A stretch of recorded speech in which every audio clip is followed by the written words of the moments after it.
Hello friends, இந்த வீடியோவில் என்ன பார்க்க போகிறோன்னா, அடுத்த வாரம் வந்து என்னென்ன தொடர் வந்து 4-5 ப்ரோமோ ரிலீஸ் பண்ணியிருக்காங்க. அதில் வந்து பார்க்க போகிறோம். அதில் வந்து தென்றலே மெல்ல பேசி அப்படிங்கிற இதில் இப்போ வந்து பார்த்தீங்கன்னா பரமனை பார்க்கணும் அப்படின்னு சொல்லிட்டு இளமதி வந்துட்டாங்க. பரம மேலே எந்த தப்பு இல்லை, பொய் சொல்லலாம் தெரிஞ்சு போச்சு. இதில் அம்மா மேலே நம்ம நாடகம் ஆட வேண்டாமே அப்படின்னு சொல்லிட்டு பார்க்க வராங்க. கரெக்டாக அது இன்ஸ்பெக்டர் வந்துடுறாரு. எதுக்கு வந்திருக்க அப்படிங்கிறாரு. பரமன் தான் நல்லவ எல்லாம் தெரியல, அப்புறம் எதுக்காக நீ பார்க்கறதுக்கு இங்கே ஸ்டேஷன் வந்திருக்கேங்கிற, அதை நான் பார்த்துக்கிறேன் அப்படிங்கிறாரு. பிடிச்சி இப்படி தொடுறாரு. அதுக்குள்ளே தொட்ட உடனே தள்ளி விட்டுறாரு. அப்படி கீழே விழுந்துடுறாங்க. நான் பரமனை பார்த்தே ஆகணும், பார்க்காம நான் போக மாட்டேன் அப்படி சொல்கிறாரு. இன்ஸ்பெக்டரை கல்யாணம் பண்ண மாட்டேன்னு சொல்லியிருக்காங்க. இப்போ இந்த ஸ்டேஷன் இன்ஸ்பெக்டர் அவர் தான் இருக்கார். அதனால் இவர் வந்து இப்போ அனுபவிக்க மாட்டார். இதுக்கப்புறம் எப்படி பரமனை பார்க்க போகிறாங்க அப்படிங்கிறத பொறுத்து இருந்து பார்க்கலாம். இதுக்கடுத்து அழகே அழகு அப்படிங்கிற தொடர் வந்து 27ஆம் தேதி 1ஆம் தேதி வரை என்ன போட போகிறாங்க பார்க்க போகிறோம். அதில் வந்து என்ன அப்படின்னா, இப்போ எல்லாருமே கொடைக்கானல் வந்து போயிருக்காங்க. அங்கே வந்து பார்த்திங்கன்னா பாக்கியராஜ் வந்து மன்னிப்பு கேட்குறாரு. அக்கா வீட்டுக்காரரு, என் தங்கச்சி ஒன்று காதலிச்சு, ஆனால் வந்து நீ இப்படி பண்ண, அவளை கல்யாணம் பண்ணிக்கல, எனக்கு தெரியாதுன்னு சொல்கிற அக்காவை அடிக்கிறாரு. உனக்கு கோவம் வரும், உங்கள் அக்காவை அடித்தாலே உனக்கு கோவம் வருது, என் தங்கச்சி நீ உயிரோடு இல்லை, காரணம் நீ தானே, அப்புறம் உன்னை மன்னிச்சுட்டு பேசணுங்கிறிய, உனக்குலாம் வெக்கமாக இல்லை சொல்லிட்டு அப்புறம் அடிக்க போகிறாரு கன்னத்தில். உடனே வந்து பார்த்தீங்கன்னா சுரேஷ் வந்து அப்படியே கையை பிடிச்சி தடுத்துறாரு. சுரேஷ் வந்து ஏற்று பேச மாட்டா, மாமான்றப்பாரு. இன்றைக்கி ஏற்று பேசலாமல் கையையும் தடுக்கிறாரு. சுரேஷ்கிட்ட என்ன திடீர்னு இப்படி ஒரு மாற்றம் ஏற்படுது, நம்ம சுரேஷாக இது அப்படின்னு சொல்லிட்டு ஆச்சரியப்பட்டு நிற்கிறாரு. இதுக்கப்புறம் வந்து பார்த்திங்கன்னா அவர் தன்னுடைய மனைவிக்காக ஃபுல்லாக மாறப்போகிறாரா என்ன அப்படிங்கிறத பார்க்கலாம். சின்ன மருமகள் தொல்லை என்ன பண்ண போகிறாங்க பார்க்க போகிறோம். சின்ன மருமகள் தொல்லை 27ஆம் தேதி 1ஆம் தேதி வரை என்ன ஆகுதுன்னா, இப்போ வந்து ஒரு பக்கம் தமிழ் நிற்கிறாங்க, இன்னொரு பக்கம் வந்து சேது நிற்கிறாரு. கணவன் மனைவி பிரிஞ்சு இருந்ததுனால 2 பேரும் எதிராக நிற்கிறாங்க. இப்போ யார் ஜெயிக்க போகிறாங்க அப்படின்னு தெரியல. உடனே ஓட்டு லிஸ்ட் வந்து எண்ணுறாங்க. ஃபஸ்ட்டு வந்து பார்த்திங்கன்னா இதில் வந்து பார்த்திங்கன்னா சேது வந்து ஜெயிச்சிடறாரு, சந்தோஷப்படுறாரு. அதுக்கப்புறம் வந்து தமிழ் ஜெயிச்சிடறாங்க. கடைசியாக வந்து யார் ஜெயிக்க போகிறாங்க அப்படின்னு தெரியல. 2 பேருமே டென்ஷனில் உட்காந்துருக்காங்க. இப்போ வந்து கண்டிப்பாக தமிழ் தான் வந்து ஜெயிக்க போகிறாங்க, நம்ம எல்லாருக்குமே இது தெரியும். அதுக்கப்புறம் சேது பாவம் அப்பாவும் ஜெயிக்கலை, இப்போ சேதுவும் ஜெயிக்கலை. இதுக்கப்புறம் என்ன நடக்க போகுதுன்னு தெரியல. இதுக்கு ஒரு கோவப்பட்டு கண்டிப்பாக வந்து பார்த்திங்கன்னா அவர் ஜெயிச்சாலாவது தமிழை ஏற்றுப்பாங்க, இவர் ஜெயிச்சா கண்டிப்பாக வந்து தமிழை ஏற்றுக்கவே மாட்டார். இப்போ வந்து பார்த்திங்கன்னா இந்த வீடியோவில் நீங்கள் பார்த்துட்ருக்கிறது வந்து பார்த்திங்கன்னா, நாங்கள் வந்து ஹரித்வார் நேற்று போயிருந்தோம். எவ்வளோ வெயில் அடிக்குது பாருங்கள். அந்த வெயில் தான் கேமராவில் வந்து இப்படி தெரியுது.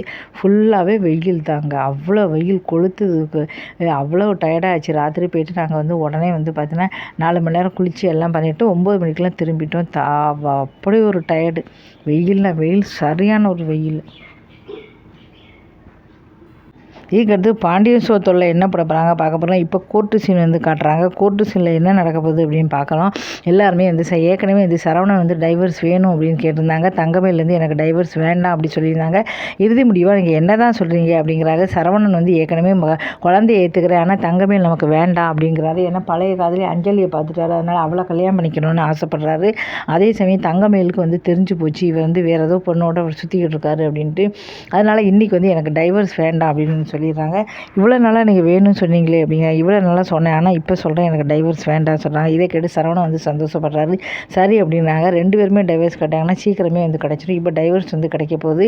இதுக்கப்புறம் புது மருமலாக வந்து பார்த்திங்கன்னா இப்போ அஞ்சலி பழைய காதலி அவர் கல்யாணம் பண்ணிக்க போகிறாரு.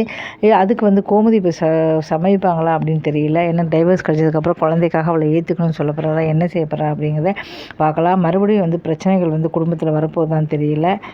என்னதான் இருந்தாலும் அம்மா அப்பா அப்படின்னாலும் அவனுக்குன்னு ஒரு வாழ்க்கை இருக்குது, அவன் அந்த வாழ்க்கையை வாழணும். ஆனால் கோமதி தான் சொன்னது தான் நடத்தணும் அப்படின்னு சின்ன குழந்தை மாதிரி சரவணன் நடத்தணும்னு பார்க்குறாங்க. அது ரொம்ப ரொம்ப தவறான ஒரு விஷயம். ஏன்னா சரவணனுக்கு வந்து அஞ்சலி தான் வந்து பிடிச்சிருக்கு. முதல்ல பயந்து போய் வந்து கல்யாணம் பண்ணிக்கல, இப்போவாது அவர் கல்யாணம் பண்ணிக்க ஆசைப்படுறாரு. ரொம்ப சரியான ஒரு முடிவு தான். கனா கண்டேண்டி அப்படிங்கிற தொடரில் என்ன பட போகிறாங்க பார்க்க போனால், இப்போ வந்து தீபக் வந்து காவியா கழுத்தில் வந்து தாலி கட்டிட்டாரு. ஏற்கனவே அம்மா வந்து திட்டியிருக்காங்க, அவன் பக்கத்தில் நீ வரக்கூடாதுன்னு சொல்லிட்டு. ஏன்னா வேற ஒருத்தர் கூட அவருக்கு நிச்சயம் எடுத்து நீ தாராக நிச்சயம் ஆகிடுச்சு, வரக்கூடாதுன்னு சொல்லியிருக்காங்க. இந்த சமயம் தாலி கட்டி கூப்பிட்டு வந்துட்டாரு. இப்போ இதை பார்த்தோன்னா அம்மா கத்துறாங்க, எப்படியும் புருஷன் என் பையனை மயக்கி வச்சுட்டே இல்லை அப்படின்னு சொல்கிறாரு. தாலி கட்டினா இல்லைம்மா அவள் எதுவுமே சொல்ல, நானாக தான் தாலி கட்டினேன், அதெல்லாம் எனக்கு தெரியாது, அவள் இந்த வீட்டுக்குள்ளே வரக்கூடாது அப்படின்னு சொல்கிறாங்க.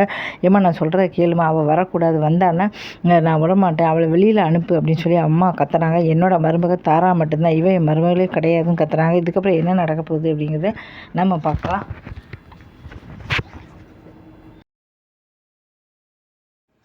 இதுக்கடுத்து என்ன அப்படின்னா வந்து சிறகடிக்க ஆசை சீரியலில் எல்லாருக்குமே தெரியும். மனோஜ் விஜயா ரொம்ப மோசமாக வந்து போயிருக்காங்க. இருந்தாலும் சரி முத்து மீனா அவங்க அண்ணாமலை எல்லாருமே சேர்ந்து வந்து பார்த்தீங்கன்னா திரும்ப திரும்ப மன்னிச்சு விட்றதுனால திரும்ப திரும்ப தப்பு செஞ்சுட்டே இருங்க. உதிரையாவது அவங்க தண்டனை அழிக்க வச்சா கண்டிப்பாக வந்து திருந்துவாங்க. ஆனால் அதுக்கு மீனாவும் வாய்ப்பு கொடுக்க மாட்டேங்கிறாங்க, முத்துவும் வாய்ப்பு கொடுக்குறாங்க, அண்ணாமலையும் கொடுக்க மாட்டேங்கிறாரு. இப்போ வந்து அப்பா மதியை கையெழுத்து போடுறதுனால ஃபைனான்சர் வந்து போலீஸில் வந்து கம்ப்ளைண்ட் கொடுத்துட்டாரு. உடனே பொய்யான கையெழுத்து போட்டா சொல்லி ஜெயிலில் வந்து போட்டுறாங்க. இதை பார்த்துட்டு மீனா பதறி போய் உடனடியாக ஃபைனான்சர் தான் வந்து பார்த்தீங்கன்னா உங்களுக்கு வந்து வாபஸ் வாங்கணும்னு சொல்லிடுறாரு. உடனே நேர போய் சிந்தாமணிகிட்ட போய் நாங்கள் எல்லோரும் கம்ப்ளைண்ட் வந்து கொடுத்தா வச்சுக்கோ, உன்னை வந்து உள்ளே போட்டுருவோம், நீயும் உள்ளே போகும், அதனால் நீ உடனடியாக வந்து மனோஜை வெளியில் விடணும், இல்லை நான் சும்மா விட மாட்டேன் அப்படி சொல்கிறாங்க. எப்போ பாரு மீனாவும் முத்துவும் குடும்பத்துக்காக நல்லது செய்கிறேன்னு எப்போது கெட்டது செஞ்சுக்கிட்டே இருக்காங்க. தப்பு செய்கிறவங்கள என்றைக்குமே நம்ம கூடவே இருந்தான்னா அது கண்டிப்பாக வந்து தவறாக தான் செஞ்சிடும், மன்னிக்கவே கூடாது. ஆனால் அதை வந்து அவங்க கேட்க மாட்டேங்கிறாங்க. இதுக்கப்புறம் என்ன நடக்க போகுது அப்படிங்கிறத மனோஜ் வந்து வெளியில் வரப்போகிறாரு. எப்போ பாரு இந்த மீனா மித்து வந்து கெட்டது தான் செஞ்சிட்ருக்காங்க. இப்போ வந்து இவங்களை மன்னிச்சு விட்றாங்க. உதிரையாக ஜெயிலில் இருந்தால் கண்டிப்பாக இவங்களுக்கு புத்தி வந்துடும். அதை வந்து செய்யவே மாட்டேங்கிறாங்க. மறுபடியும் அதே தப்பை தான் செய்கிறாங்க. பார்க்கலாம்.